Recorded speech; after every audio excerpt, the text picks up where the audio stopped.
Plínio, então, é o primeiro desses autores, é o primeiro. Pela primeira vez, imaginem vocês, entre 111 e 112, Plínio vai morrer no ano 113. Então, entre 111 e 112, Plínio escreve uma carta para Trajano, né? E Plínio é um governador, ele está na Bitínia, lá no norte do Mar Egeu, ali, né, meio um Mar Negro.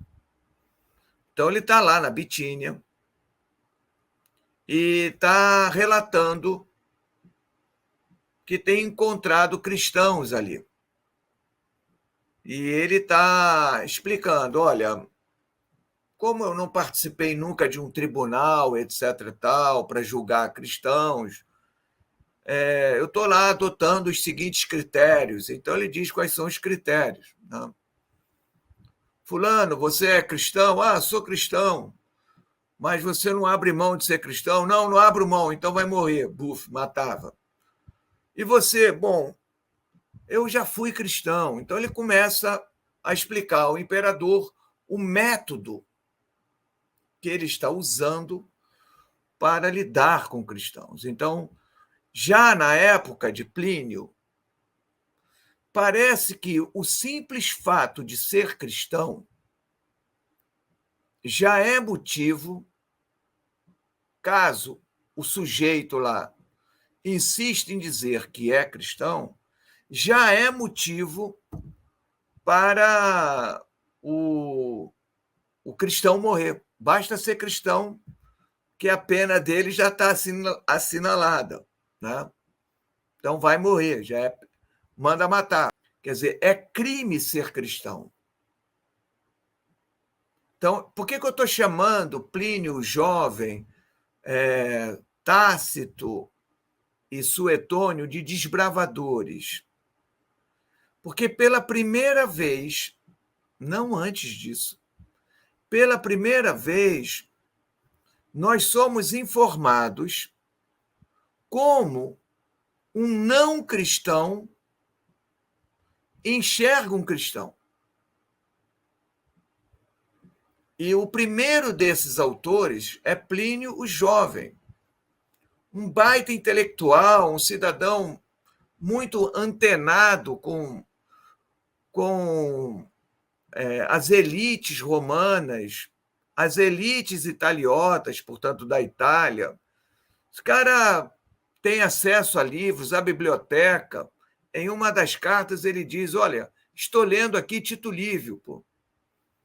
Ele tem um livro, entende? Ele tem uma biblioteca. Então, não é um sujeito desqualificado do ponto de vista do entendimento. Ao contrário, ele diz o que é o cristianismo. O cristianismo ele chama de uma superstição maléfica, né?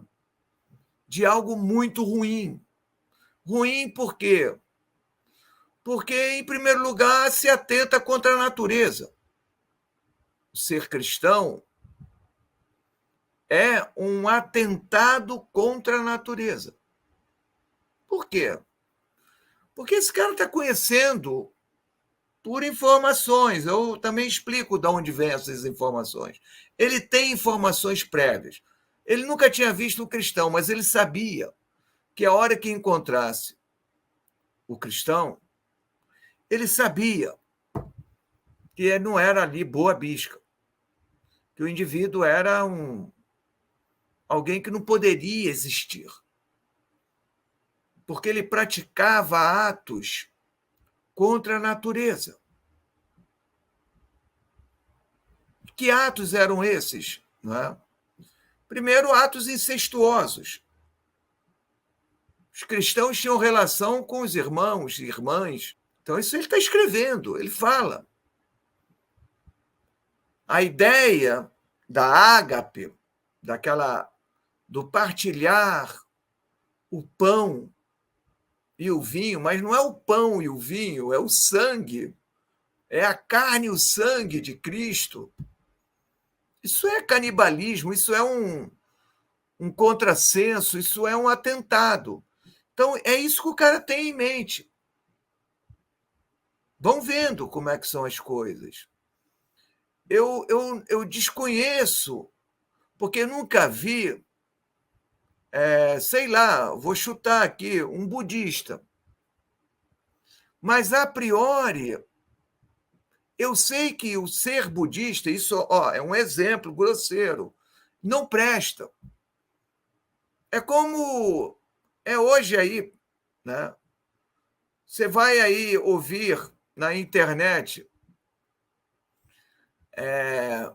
lideranças importantes do movimento cristão brasileiro. Esses caras se referem a experiências religiosas afro-brasileiras como sendo coisas do demônio, como sendo coisas de gente quase selvagem. Então, é algo terrível.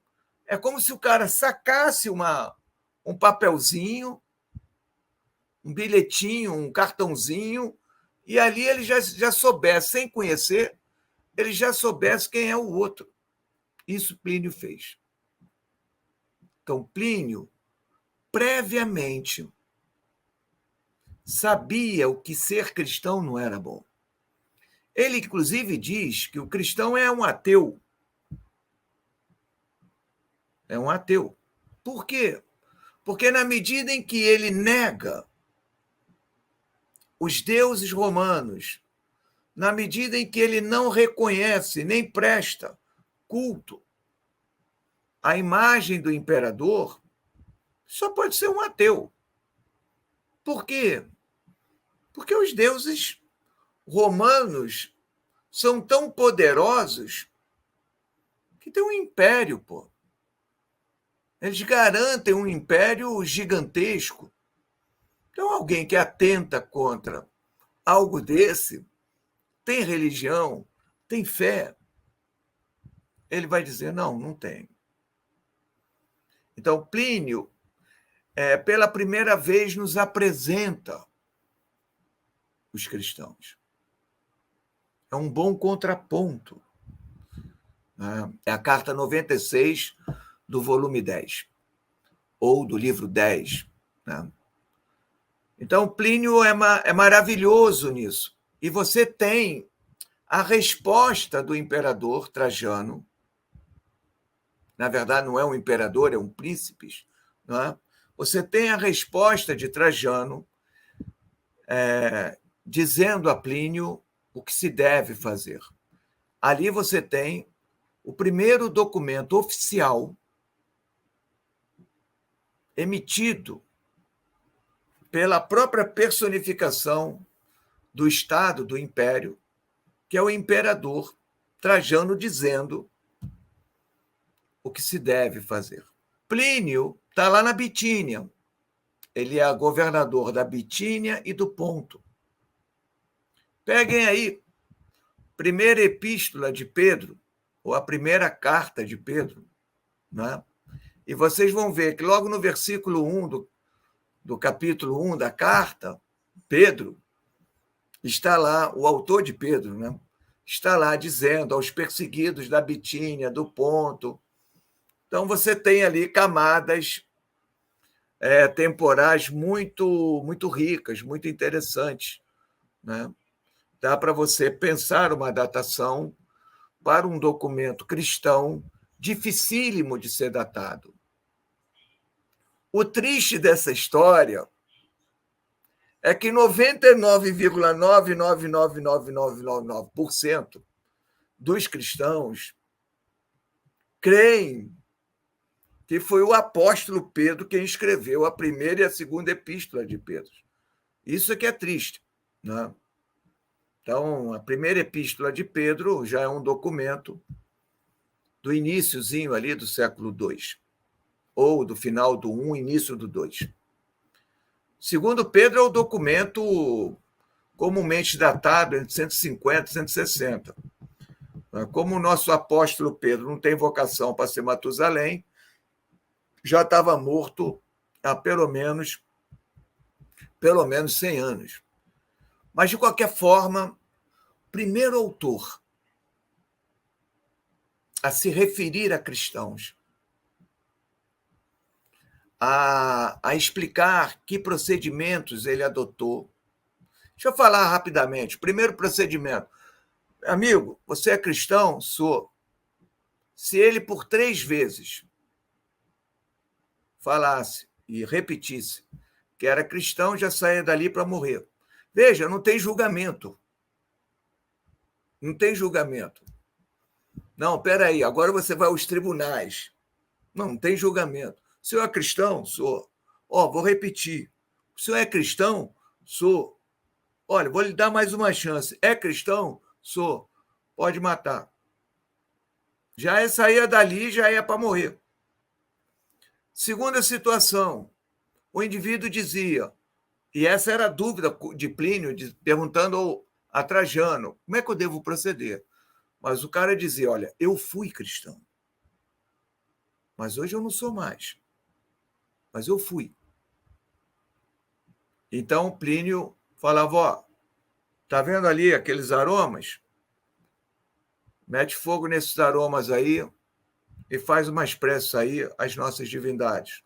O cara ia lá e fazia. Tá vendo a imagem do imperador ali? Presta culto. Prestava.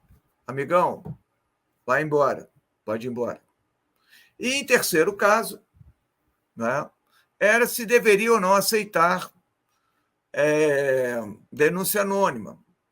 Porque a coisa era tão maldosa que Plínio conta que recebeu um libelo, um pequeno panfleto, pequeno livrinho, com o nome de pessoas, né, que eram cristãos. E não tinha assinatura. Quem escreveu era anônimo. Mandou ali para o cara, o senhor quer saber quem é? Está aqui o livreto. E o Plínio pergunta, olha só, como é que eu devo também me situar diante de denúncias anônimas? Né? E, no caso, Trajano, quando responde, diz, olha, jamais aceite denúncias anônimas. A pessoa tem que, se quer denunciar, tem que dizer, eu, André Leonardo Vitarese, quero denunciar meu vizinho, que é cristão, assim, assado. Bom, então isso tem valor, mas fora daí, denúncia anônima não dá, não. Né? Porque não vai sobrar ninguém, porque um vai ficar denunciando o outro. Né? Pô, estou devendo um dinheiro ali para o meu vizinho. Vou dizer que ele é cristão, percebe? Então, Trajano diz, atenção, não embarca nessa não, porque isso é canoa furada. Agora, tem um dado legal em Plínio, que é o seguinte, tem lá um grupo, pequeno grupo, que ele identifica, onde os caras falaram, olha, eu fui cristão, cara, mas há 25 anos atrás. 20 ou 25 anos atrás. Então, se a carta é entre 111 e 112, e o cara está dizendo que há 20, 25 anos atrás ele foi cristão, é só fazer uma conta. Né? Você está remetendo ali a um momento entre os anos 80 e 90, você já tem uma experiência ali. Quer dizer, lá no Mar Negro, já tem gente, né, meados ali dos anos 80, já tem gente ali adotando ou seguindo as práticas cristãs. E o mais legal, no âmbito local, quem são as lideranças? São 2 ministras, não são diaconisas. O latim é muito claro, refere-se a 2 escravas que são ministras, que presidem, né, as reuniões, a eclesiai, as assembleias, são elas. Essas foram capturadas, torturadas, e Plínio diz, olha, não falaram nada que eu já não soubesse. E, claro, são mortas. Primeiro documento uma carta, Plínio, o jovem. Não tomem Plínio como sendo um cara mau, nada disso, né? Mas ele tinha informações prévias e isso, olha, o ter informações prévias, você não conhece o outro, mas você tem informações prévias desse outro. Alguém buzinou no teu ouvido que cicraninho não é bom. Você, em vez de procurar conhecer o cicraninho, você já se refere ao cicraninho a partir de uma informação prévia que ele não vale porcaria nenhuma.